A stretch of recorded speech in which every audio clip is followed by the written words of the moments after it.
കൂടുതൽ വാർത്തകളും വീഡിയോകളും കാണാൻ ഈ ചാനൽ സബ്സ്ക്രൈബ് ചെയ്യുക. കൂടെ ബെൽ ബട്ടൺ അമർത്തുക. Please subscribe our channel. നമസ്കാരം. എല്ലാ മാന്യ പ്രേക്ഷകർക്കും ജ്യോതിഷ വിശ്വാസികൾക്കും ഏഷ്യ ലൈവ് ചാനലിലേക്ക് നിസ്സീമമായ സ്വാഗതം. സ്വപ്നങ്ങൾ എല്ലാവരും ചോദിക്കുന്ന ചോദ്യമാണ്. ഓരോ സ്വപ്നങ്ങളും കണ്ടു കഴിഞ്ഞാൽ ഓരോ ഫലങ്ങളുണ്ട് കേട്ടോ. നല്ല നല്ല സ്വപ്നങ്ങൾ കാണാൻ നമ്മൾ ഈശ്വരനെ വിളിച്ച് കിടക്കണം. അത് ഞാൻ നേരത്തെ പറഞ്ഞിട്ടുണ്ടല്ലേ. ദുർസ്വപ്നങ്ങൾ കാണാതിരിക്കാൻ നമ്മള് നരസിംഹ മന്ത്രം, ഉഗ്രം വീരം മഹാവിഷ്ണു ജ്വലന്തം സർവതോമുഖം നൃസിംഹം ഭീഷണം ഭദ്രം മൃത്യും നമാമ്യഹം, അത് ജപിക്കുന്നത് ദുർസ്വപ്നങ്ങൾ കാണാതിരിക്കാൻ ഏറ്റവും നല്ലതാണ്. ഇന്നത്തെ വിഷയത്തിലേക്ക് നമ്മൾ കിടക്കുകയാണെങ്കിൽ എന്നോട് ചോദിച്ചിരിക്കുന്ന ചോദ്യം, പറക്കുന്നത് സ്വപ്നം കണ്ടാൽ എന്താണ് ഫലം എന്നാണ്. അപ്പൊ ആദ്യം ഒന്ന് മനസ്സിലാക്കുക, നമുക്ക് പൃഥ്വി, അപ്പ്, വായു, ഇങ്ങനെ കുറെ 5 പഞ്ചഭൂതാത്മകമായിട്ടുള്ള വിഷയമുണ്ട്. ഞങ്ങൾ ദേവപ്രശ്നത്തിലൊക്കെ ചെല്ലുമ്പോൾ അതിലെ സ്ഫുടങ്ങള് ഒക്കെ ഞങ്ങൾ പ്രാണ, ദേഹ, മൃത്യു, രോഗ, ഇങ്ങനെയൊക്കെ പറഞ്ഞിട്ടുള്ള കാര്യങ്ങൾ ഞങ്ങൾ ചെയ്യാറുണ്ട്.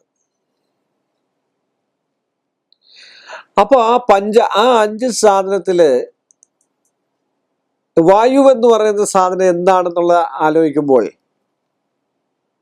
അതിലെന്തെങ്കിലും ഗുളികന്റെ ബന്ധമോ മറ്റു കാര്യങ്ങളോ ഉണ്ടെങ്കിൽ അഷ്ടമത്തിൽ ദോഷമായിട്ട്, സ്വർണ്ണരാശിയുടെ അഷ്ടമത്തിൽ ദോഷമായിട്ടൊക്കെ വരികയാണെങ്കിൽ ഞങ്ങൾ പറയാറുണ്ട്,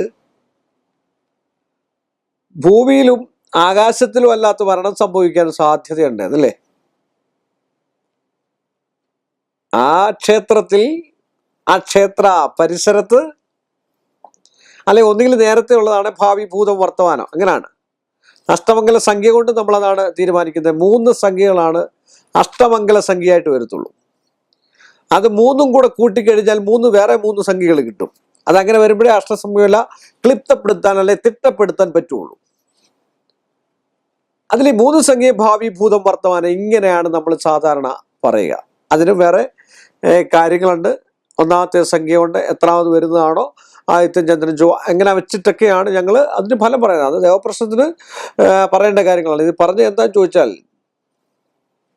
ആകാശഭൂതം വരികയാണെങ്കിൽ, ആകാശഭൂതം പറക്കുന്നതായിട്ട് സ്വപ്നം കണ്ടാൽ നല്ല ഫലങ്ങളുമുണ്ട്, മോശ ഫലങ്ങളുമുണ്ട്. ആ പറക്കുന്ന സമയത്ത് താഴെ വീഴുന്നതായിട്ട് സ്വപ്നം കണ്ടു കഴിഞ്ഞാൽ ആകാശഭൂതാത്മകമായിട്ടുള്ള ദുരിതം ഉണ്ടാകാവുന്നതാണ്. എന്താണ് ആകാശഭൂതമായിട്ടുള്ള? മുകളിലും താഴെയല്ലാത്ത മരണം എന്ന് പറഞ്ഞാൽ എന്താണ്? കെട്ടിത്തൂങ്ങി മരിക്കുക, അല്ലേ? 100% സംശയമില്ലാത്ത കാര്യമാണ്. അപ്പൊ ആകാശത്തിലും അല്ല മരിച്ചിരിക്കുന്നത്, ഭൂമിയിലും അല്ല മരിച്ചിരിക്കുന്നത്. നന്നായിട്ട് പറന്നു പോകുന്നതായിട്ട് സ്വപ്നം കാണുകയാണെങ്കിൽ ഉന്നത പദവി സ്ഥാനത്തെത്താൻ, അല്ലെങ്കിൽ അന്യദേശവാസത്ത് സഞ്ചരിക്കാൻ, ജലം കടന്ന് അല്ലെങ്കിൽ കടൽ കടന്നു പോകാനുള്ള സാധ്യതാവസ്ഥ എന്നൊക്കെയാണ് പറയാ. പക്ഷെ ഇതിന് ഇടയ്ക്ക് വെച്ച് ആ സ്വപ്നം നിൽക്കുകയോ ഇടയ്ക്ക് വെച്ച് ഉണരുകയോ ചെയ്തു കഴിഞ്ഞാൽ ദുഷിച്ച ഫലങ്ങളാണ് ഉണ്ടാകുക എന്നാണ് പറയപ്പെടുക. മനസ്സിലായില്ലേ? അപ്പൊ അതിനാണ് ഞാൻ ആദ്യമേ ഇത് പറഞ്ഞേ, നമ്മൾ ദുഷ്ടസ്വപ്നങ്ങൾ കാണാതിരിക്കാൻ നരസിംഹമന്ത്രം ഒരുപാടുണ്ട് കേട്ടോ. ഓ ക്ലാം ക്ലീൻ ക്ഷൗ നമോ ഭഗവതേ തീഷ്ണനഗരമിഷ്ടായ, പിന്നെ ബാക്കിയുണ്ട് കേട്ടോ. അപ്പൊ അങ്ങനെയൊക്കെയുള്ള അതിന്റെ മൂലമുണ്ട്. ഇതൊക്കെ ജപിച്ചു കഴിഞ്ഞാൽ ഏറ്റവും നല്ലത് ഉഗ്രം വീരം മഹാവിഷ്ണു ജ്വലന്തം സർവതോമുഖോ നൃസിംഹം ഭീഷണം ഭദ്രോ മൃത്യും നമാമ്യഹ എന്ന. മൃതിയെ പോലും ജയിക്കുക എന്നുള്ളതാണ് അതിൽ. അപ്പൊ നമ്മൾ മനസ്സിലാക്കിക്കൊള്ളുക, ഇത് കുറേ പ്രാവശ്യങ്ങൾ ഒരു 12 രൂപയെങ്കിലും നമ്മൾ ജപിച്ചിട്ട് കിടന്നു കഴിഞ്ഞാൽ ദുഷിച്ച സ്വപ്നങ്ങളൊന്നും കാണത്തില്ല. അതുപോലെ തന്നെ നമ്മൾ പറഞ്ഞില്ല, അർജുനൻ, ഭദ്ഗുനൻ, പാർത്ഥൻ, വിജയനും വിശ്രുതമായ പേർ, പിന്നെ കിരീടിയും ശ്വേതാശനെന്നും ധനഞ്ജയൻ, ജിഷ്ണുവും ഭീതീകരൻ, സവ്യ, സാജിബി, ഫൽസവും എന്ന് പറഞ്ഞാൽ അർജുനന്റെ 10 നാമങ്ങളാണ്. ഇത് ജപിച്ചാലും ദുർസ്വപ്നങ്ങളോ മറ്റു കാര്യങ്ങളോ ഒന്നും കാണുന്നില്ല, പേടി ഉണ്ടാവില്ല എന്ന് പറയുന്നത്. അപ്പം നമ്മൾ പറന്നു പോകുന്നതായിട്ട് ഷൂന്ന് പറഞ്ഞിട്ട് പോകുന്നതായിട്ട് കണ്ടു കഴിഞ്ഞാൽ ഇതൊക്കെയാണ് ഫലം എന്ന് പറഞ്ഞുകൊണ്ട് ഷൂന്ന് കാണും വരെ, വീണ്ടും കാണും വരെ എല്ലാ മാന്യ പ്രേക്ഷകർക്കും എൻ്റെ നിസ്സീമമായ നന്ദിയും കടപ്പാടും. കൂടുതൽ വാർത്തകളും വീഡിയോകളും കാണാൻ ഈ ചാനൽ സബ്സ്ക്രൈബ് ചെയ്യുക. കൂടെ ബെൽ ബട്ടൺ അമർത്തുക. Please subscribe our channel.